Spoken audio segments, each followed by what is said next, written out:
En réalité, la reine d'Angleterre possédait bien plus que l'on ne peut s'imaginer. Sa fortune vient d'ailleurs s'ajouter à la fortune personnelle de Charles III, évaluée à 100 millions d'euros. L'héritage d'Élisabeth II est colossal et surtout, il est diversifié. Plusieurs instituts ont d'ailleurs essayé de mesurer l'étendue de sa richesse, mais l'exercice n'est pas simple. La plupart de ces chiffres sont inexacts et c'est le moins que l'on puisse dire.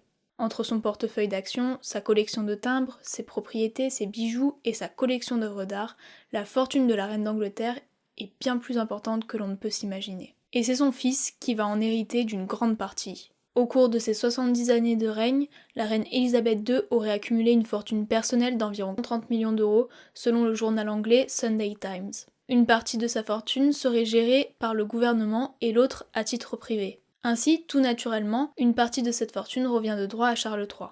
À ce jour, il est encore impossible de savoir quel est le montant exact car le document restera dans le domaine privé.